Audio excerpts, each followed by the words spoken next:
Alors, le but ou l'objectif de cette vidéo, comment on détermine le coefficient directeur graphiquement, c'est niveau troisième ou seconde maximum.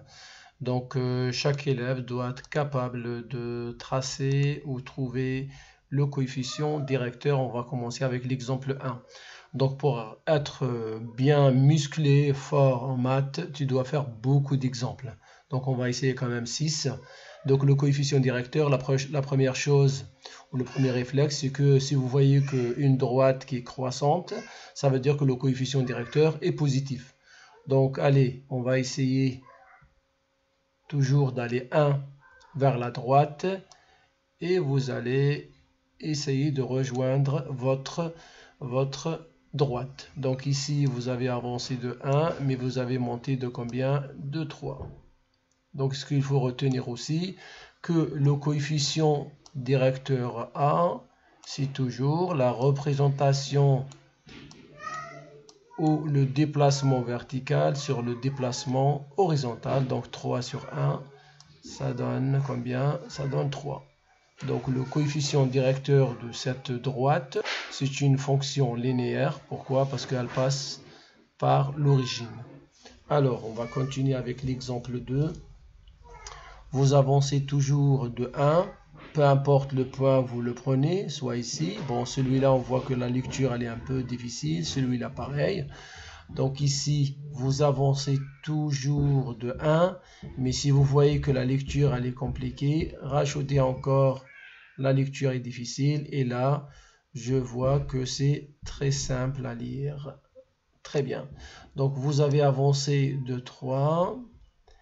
Et vous avez descendu de combien? De moins 1. Attention, cette droite, elle est décroissante. Le coefficient directeur est négatif. Donc, toujours déplacement vertical, moins 1, sur le déplacement horizontal, moins 1 sur 3. On va noter que le 1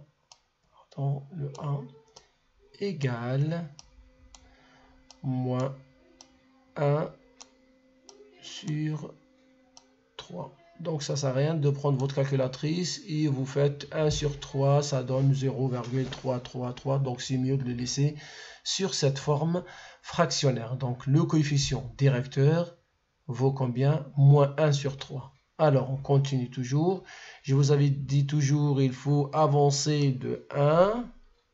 Mais la lecture est difficile. J'avance encore de 2. Je vois que c'est compliqué de savoir... ici, combien ici, ça représente combien? Donc, pour être sûr, essayez de aller jusqu'au 3. Là, je vois que la lecture est simple. Donc, j'ai avancé de combien? De 3. Et j'ai monté de combien? De 2. Donc, le coefficient directeur est positif. Et ça donne combien? 2 tiers. Donc, A égale 2 tiers. Donc la même chose pour tout à l'heure, ça ne sert à rien de prendre votre calculatrice, vous mettez que 2 tiers, c'est 0,666, donc c'est mieux de le laisser sous forme fractionnaire. Alors je rajoute cet exemple aussi, pareil, hein, je cherche les points où la lecture est simple.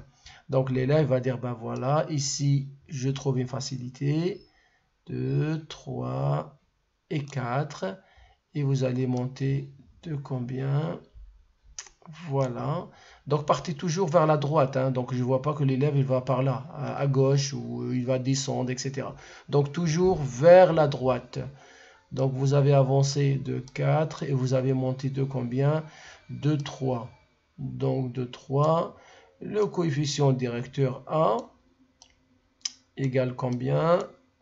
3 quarts. Voilà, on va le laisser aussi sous forme fractionnaire.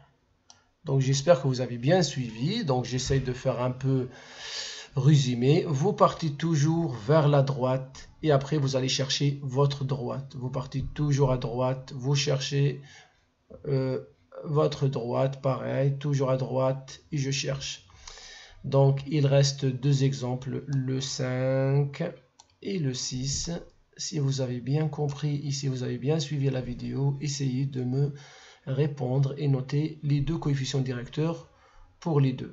Donc cette séquence est terminée. Si vous avez aimé la vidéo, abonnez-vous à la chaîne et à très bientôt.